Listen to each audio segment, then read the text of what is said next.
Balancing redox reactions can be tricky because you have to keep track of the mass, the number of atoms and type of atoms you have on the reagent and the product side, but you also have to keep track of the charges. It's beyond the scope of these videos to work out how to balance redox equations. If you're interested, we can have a discussion about it. But I wanted to just give you an inkling of how you tackle these things, because it's not straightforward. You do need some sort of rules of engagement.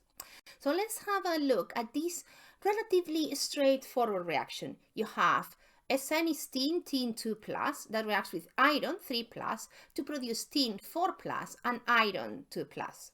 So in the first inspection, I see this reaction and I think, oh, well, this is balanced because I have the same amount of tin on one side, in the reagent side, than the product side. And the same with iron. I have the same number of atoms, ions of iron, in the reagent side and the product side. However, if I look at the charges, those are not balanced. Overall, I have 5 positive charges on the reagent side, 2 come from the tin and 3 from the iron. But if I look at the product side, I've got 6 positive charges, 4 from the tin and 2 from the iron. And if you think that when we write the arrow in a chemical equation, what we are writing really is an equal. What I have on the left-hand side is equal to what I have on the right-hand side in terms of not the compounds themselves, they change, that's what the reaction is, but in terms of how many atoms and type of atoms I have in one side and the other. The same happens with the charges. I cannot have 5 positive charges in the reagent side and 6 in the product side. Where has that extra positive charge come from? The charges must also be balanced. So that is why typically when you balance a redox reaction, you need to split it. You need to split it in the section of the reaction that is going to be the oxidation. So the one that the atom or elements or compound is going to lose the electrons, and the section of the reaction, the redox reaction, that is going to be the reduction. So the atom or compound that is going to do the gaining of electrons. Now, if I split my overall redox reaction into what we call half reactions, I can hopefully quickly spot that I have something happening to the tin. So we have tin 2 plus that become tin with 4 positive charges, and I have something happening to the iron.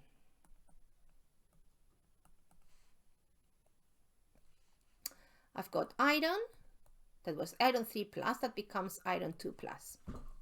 So I look at the mass, for example, in the first half reaction, the tin, and as balance, I have 1 ion of tin on the reagent side, and I have 1 ion of tin in the product side.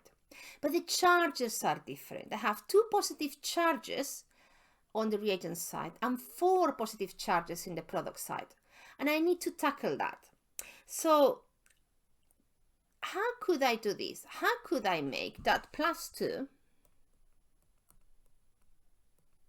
equals plus 4 if the only thing I can do is add electrons, either in the reagent side or the product side? I can add as many as I want, but only adding electrons. So electron as a reagent or subproduct, depending if it's a reduction or an oxidation.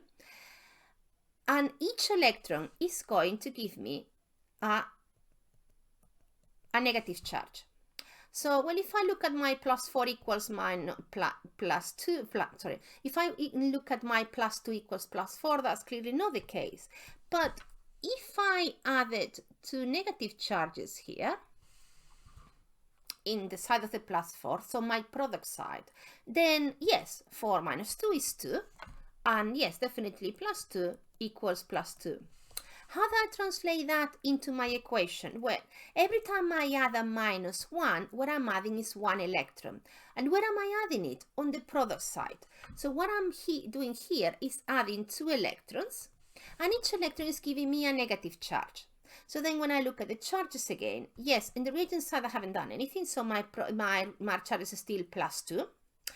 And in the product side, I've got the 4 positive charges from the tin and 2 negative charges from each of the electrons, and that adds up to 2 plus 2.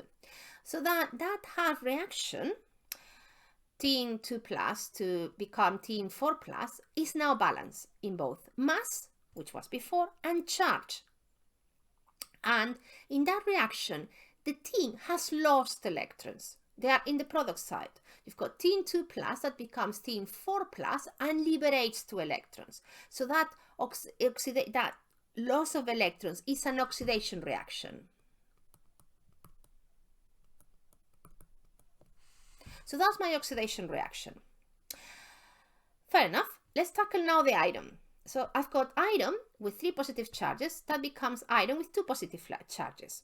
Again, in terms of mass, this reaction is balanced. I have the same amount of iron on the reagent and the product side, but not in the case of the charges.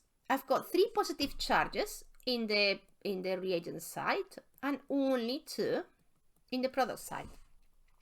How can I fix that and make those two numbers equal if the only thing I can do is add electrons, and each electron is a -1? I can add them as a reagent or I can add it as a product, but that's it. That's how I can balance my equation. Well, if I add just 1 minus 1 here, then +2 equals +2. That equation would be balanced. So what does it mean adding that -1 in the reagent side? It means adding 1 electron, I can put a 1 or not, in the reagent side. And then if I look at the charges, I've got 3 plus -1 gives me +2. That equals the +2 that I've got in the product side. That iron 3 plus, has gain electrons. Oxidation is loss of electrons, reduction is gain of electrons. So this is the reduction reaction. And the previous one was the oxidation reaction. So now I look at this reaction and I think one cannot happen without the other. For one to gain electrons, the other one is to lose them. I've got that to a certain extent. I've got the tin losing electrons and the electrons being gained by the iron. But the tin loses 2 electrons. Of those, only 1 is gained for that iron. So having only 1 atom or ion of iron 3 plus is not enough, because the tin liberates 2 electrons and the iron only gains 1. So if I want this to be fully balanced, it's not enough that I have 1 ion of iron 3 plus gaining 1 electron. I need 2 ions of iron 3 plus gaining 1 electron each, and that will make the equation properly balanced. That will make that as many electrons that are leaving the tin are entering the iron, just 2 different iron ions, because 1 is not enough. That's fair enough. So when I add up these 2 reactions and I go back to my original equation, what do I have? Well, I've got my tin 2 plus, I've got my 2 iron 3 pluses, I've got my 2 electrons, and this is in the reagent side, and I've got the product side. I've got my tin 4 plus with the 2 electrons, and I've got 2 atoms of 2 ions, of iron 2 plus. I've got electrons in the reagent side, electrons in the product side. They balance each other. So the overall equation does not show the electrons. The electrons do not end up floating in the medium. The electrons go from one of the atoms, or one of the compounds, to the other. They disappear from one compound to the other. So when I look at it, I see that, no, I don't need 1 ion of iron 3 plus, I actually need 2. And I'm going to produce 2 ions of iron 2 plus. And that equation is now balanced both in mass, but also in charge. So all the electrons are accounted for, and whichever electrons one of them loses, the other one gains. So when you have more elements, and sometimes you have hydrogen ions in the medium, etc., it becomes more complicated, but that's the underlying thought underneath balancing redox equations. The fact that you need to conserve mass, so you need to make sure that the atoms that are in the reagent side appear in the product side, but you also need to make sure that the overall charges also appear on the product side, if you're in the reagent side, that don't magically positive and negative charges appear or disappear. And that is why we talk about redox reactions, as this is a reaction tin and iron 3 plus to give tin 4 plus and iron 2 plus. It's actually composed of two half reaction, an oxidation reaction, this fragment or the compound in your reaction that loses the electrons, which in this case is tin 2 plus, and a reduction reaction, the atom, in this case the ion, or in the reaction the iron 3 plus that gains the electrons. And one final thought, and I hope this doesn't confuse anything. We talk about the tin 2 plus to make tin 4 plus as the oxidation reaction. We talk about tin 2 plus as the reducing agent. We talk about iron 3 plus to give iron 2 plus as the reduction reaction. We talk about the iron 3 plus as the oxidizing agent. What do we mean? We mean iron 3 plus is involved in a reduction reaction, but itself is the oxidizing agent, is the one that is going to make the other element or ions involved in this reaction to oxidize. Tin 2 plus to give tin 4 plus is an oxidation reaction.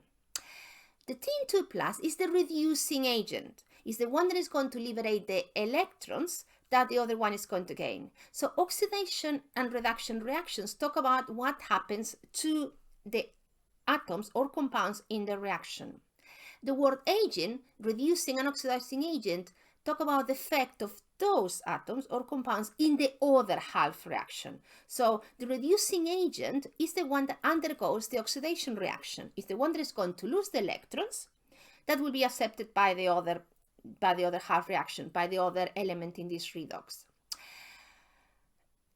The reduction reaction is the one of the element that gains electrons. In itself, is going to be an oxidizing agent, is the one that is going to accept the electrons, so it's going to enable the other part of this reaction to lose electrons. The tin will not be able to lose electrons unless there's something accepting those electrons. So the iron 3 plus undergoes a reduction, but is enabling the tin to oxidize. That's what we call it, oxidizing agent. So again, reduction and oxidation reactions talk about what happens to the compounds themselves in their reactions. The word agent is the effect of those atoms or compounds in the other part of the chemical equation, the other part that is needed to have a full redox reaction, because again, one compound will not lose electrons unless there's another compound accepting them. One compound will not accept electrons and there's another one in the medium that is able to provide those electrons.